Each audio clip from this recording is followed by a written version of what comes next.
Kita berseru karena kita mengeluh kan. Nah, itu yang saya bahas tadi malam ayat 26, Roma 8 26. Roma 8 26, demikian juga Roh membantu kita dalam kelemahan kita. Apa kelemahan kita? Fisik, iya, fisik kita kan? Intelek kita yang 60 cc, maksudnya IQ kita, itukah kelemahan? Tidak. Kelemahan kita sebab kita tidak tahu. Itu kelemahan kita. Ketidaktahuan. Ketidaktahuan akan apa? Bagaimana sebenarnya harus berdoa? Cara berdoa kan? Tidak. Ketidaktahuan kita itu adalah apa sebenarnya yang perlu kita minta menurut kehendak Allah. Karena kehendak Allah itu tersembunyi, saudara, di dalam dirinya. Tanpa Roh Allah kita tidak akan tahu. Semua itu tersembunyi dalam diri Allah.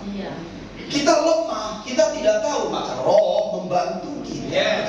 Karena kehendak Allah itulah yang membuat kita nanti menerima dari Bapa untuk kita bisa melewati penderitaan itu. Karena kepada penderitaan itu kan kehendak Allah. Jadi kalau di dalam penderitaan kita dipimpin Roh adalah kehendak Allah, kita harus meminta apa yang Bapa kita perlukan dari Bapa untuk kita bisa menang dalam penderitaan. Baru kita memperoleh kemuliaan. Amin. Nah, coba kita lihat di situ ya. Ini penting sekali, saudara, karena kita nggak boleh lagi bersungut-sungut kepada Tuhan. Kenapa aku melewati A, melewati B, melewati C? Apa yang terjadi denganku ini? Ya sama-sama lah kita bertanya. Tapi kalau kita lihat di sini, kelemahan kita itu ketidaktahuan, bukan karena nggak tahu cara berdoa. Anak kecil aja tahu cara berdoa. Tapi yang nggak kita tahu kehendak Allah itu apa. Berdoa menurut kehendak Allah itu nggak akan kita tahu tanpa Roh Allah. Karena Roh Allah yang tahu yang di dalam dirinya.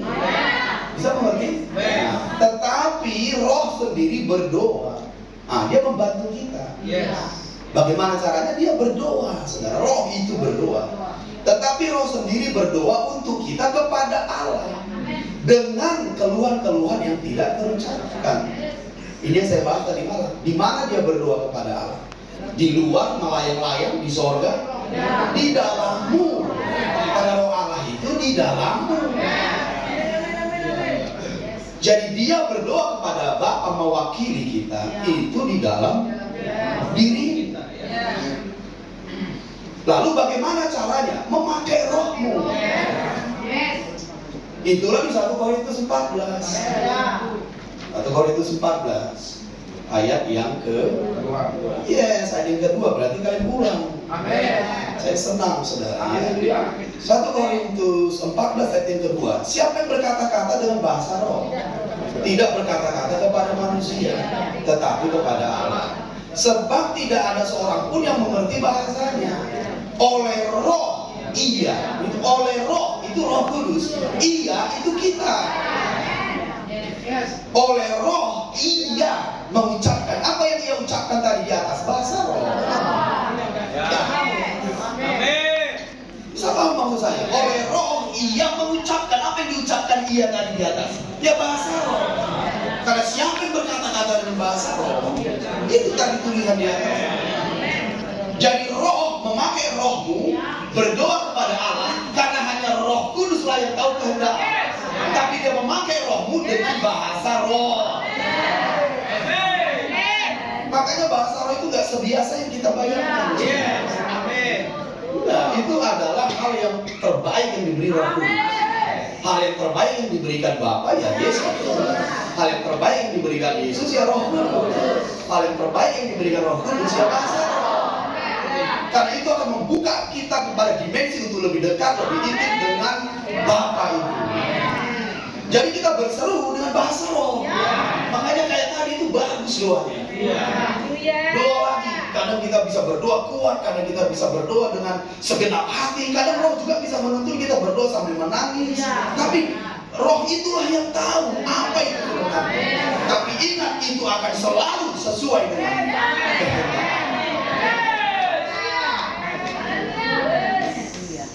Nah, lihat lagi di situ. Nah, katakan Rohku dipakai oleh Roh Kudus untuk berdoa. Jadi sebenarnya itu yang berdoa Roh Kudus, tapi dia pakai roh. Kenapa? Kita lemah. Paham maksud saya? Nah, baru ayat 27 ngelihat ya di situ. Dan Allah yang menyelidiki hati nurani. Hati nurani itu kan rohmu. Kenapa Allah menyelidiki rohmu? Karena rohmu itu berdoa kepadanya. Allah merespon dong. Kalau kita bahasa roh, tadi di 1 Korintus 14, dia kan berdoa kepada Allah. Kita dengan Allah, Allah dengan kita. Orang lain nggak ngerti. Makanya malaikat itu bengong, dia apa sih artinya? Bapakmu tahu gitu artinya. Makanya ini doa rahasia, setan aja nggak tahu. Makanya supaya kau bisa menyembunyikan doa-doamu, supaya setan nggak tahu bahasa roh apa. Nggak tahu itu setan apa itu. Apa yang dia bilang? Tiba-tiba dia dikultur malaikat. Apa yang terjadi? Nah, dia boleh menjauh daripadamu. Karena dia nggak ngerti. Nah, ayat 27. Dan Allah yang menyelidiki hati nurani. Hati nurani itu roh. Oke. Mengetahui maksud roh itu. Nah, lihat. Maksud roh itu dibaca Allah di rohmu. Karena maksud roh itu diimpak pada rohmu. Baca itu saudara. Memang Allah menyelidiki rohmu, tapi Roh Kudus yang mengimpak maksudnya itu ke dalam rohmu. Jadi rohmu lah yang berdoa itu kepada Allah, tapi membawa maksud roh itu. Bisa mengerti? Lihat maksud roh itu. Teruskan, yaitu bahwa ia sesuai dengan kehendak Allah. Jadi yang diimpan Roh Kudus ke dalam rohmu ya kehendak Allah. Yang kita lemah itu. Iya, kita nggak akan tahu kehendak Allah itu tersembunyi. Dan itulah yang dinyatakan oleh Roh Kudus kepada rohmu. Jadi kalau kita berdoa dengan kehendak Allah, dijawab nggak? Dijawab. Nah, itu makanya di ayat yang ke-28 kita tahu jadinya. Kita tahu ya. Bisa paham maksud saya? Makanya di ayat ke-28 disitu kita tahu sekarang. Padahal tadi kita nggak tahu. Bahasa roh kita pun kita tidak tahu. Tapi sekarang kita jadi tahu. Berarti dia bekerja memberikanmu pengertian di pikiranmu. Kenapa itu bisa terjadi? Mari kita lihat ayatnya. 1 Korintus pasal yang kedua itu ayatnya. Jadi mengapa kita bisa tahu? Begitu prosesnya. 1 Korintus 2 saudara. Di situ ditulis jelas sekali. Ayat ke-12.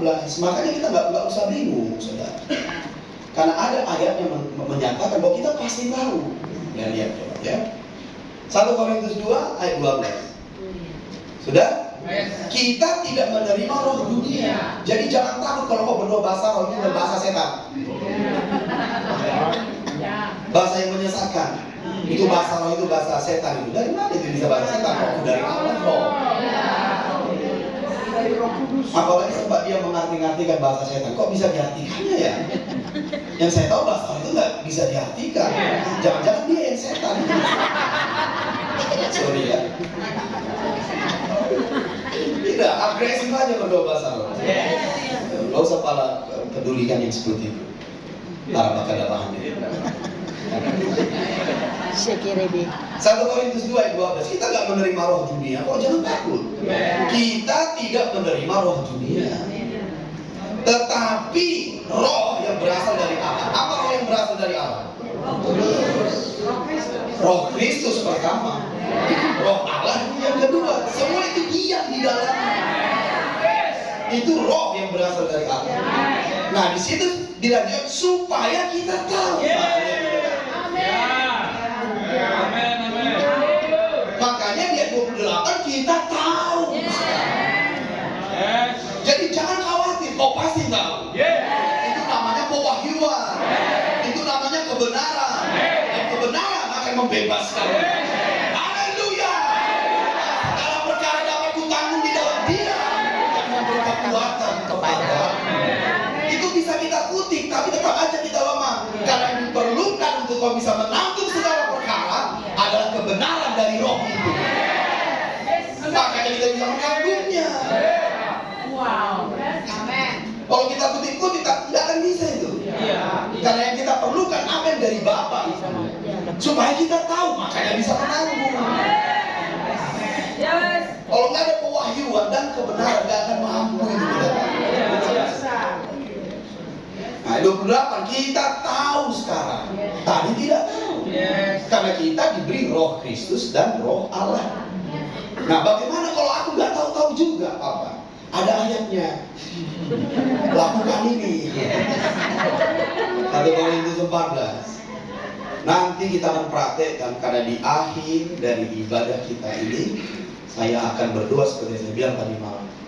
Kau praktekkan nanti ini, kau pasti mendapat sesuatu. Kita praktekkan nanti. Amin. Nah, coba lihat dulu ayat 13-nya. 1 Korintus 14 ayat 13. Karena itu, siapa yang berkata-kata dengan bahasa roh, ia harus berdoa. Berarti ini dengan akal budi ini.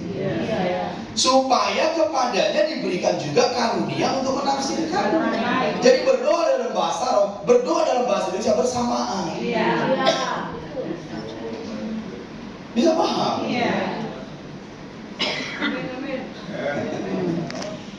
Berdoalah supaya engkau juga mengerti maksud roh itu di dalam pikiranmu. Gak usah khawatir, kau memiliki roh Kristus, kau juga memiliki roh Allah.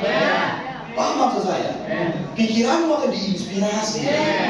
Karena yang kita butuhkan saat kita melewati penderitaan, ya kebenaran. Karena hal-hal yang dari roh adalah kebenaran. Kok saya aja yang ketawa ya?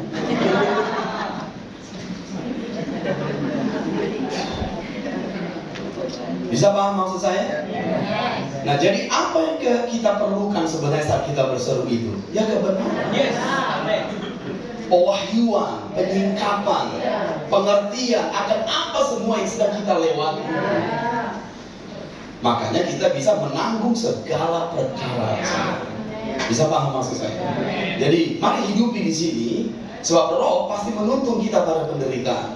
Apa yang harus kita lakukan di saat kita melewati itu, kita harus tahu. Ya Aba, ya Bapa. Berdoa dalam roh. Makanya orang yang berdoa dalam roh saat melewati hal-hal yang sulit itu tepat sekali. Berdoa dalam roh sampai kau tahu di pikiranmu. Begitu kau tahu, pikirkan. Itulah hidup dalam roh. Begitu kita dapat wahyu dan inspirasi dan pengertian, pencerahan tentang maksud semuanya ini menurut kehendak Allah itu, pikirkan terus menerus. Nah, kita tidak lagi natural melewati penderitaan, kita menjadi supranatural. Kita bisa berkata segala perkara dapat ditanggung di dalam Dia yang memberi kekuatan. Itu rumusnya sebenarnya. Paham maksud saya? Nah, 28 coba. Kita tahu sekarang bahwa Allah turut bekerja dalam segala sesuatu untuk mendatangkan kebaikan bagi mereka. Jadi ternyata sekalipun roh menuntun kita pada penderitaan itu, Dia tetap membawamu pada kebaikan. Makanya kita tidak mengeluh, komplain, bersungguh-sungguh. Sama seperti orang Israel di padang gurun, Tuhan tidak berkata bahwa membawamu ke tanah Kanaan yang berlimpah susu madunya. Tapi karena melewati padang gurun, mereka nggak suka, mereka bersungguh-sungguh. Terus banyak mereka tewas karena nggak tahu. Amin. Bisa paham maksud saya? Jadi apa yang kita perlukan? Kebenaran. Prosesnya tadi seperti itu. Kemudian yang ketiga, kemana roh Allah memimpin kita? Nomor 3, kepada kemuliaan. Di ayat 18-nya itu. Ayat 18-nya, semua di Roma 8, saudara. Template-nya itu di Roma 8. Roma 8 ayat 18. Sebab aku yakin bahwa penderitaan zaman sekarang ini, itulah penderitaan tadi yang dipimpin roh Allah. Paham maksud saya? Penderitaan zaman sekarang ini tidak dapat dibandingkan dengan kemuliaan yang akan dinyatakan kepada kita. Jadi justru roh Allah sedang membawamu kepada kemuliaan. Yang pertama kepada Bapa, Yang kedua kepada penderitaan. Yang ketiga kepada kemuliaan. Tidak ada kemuliaan tanpa melewati penderitaan.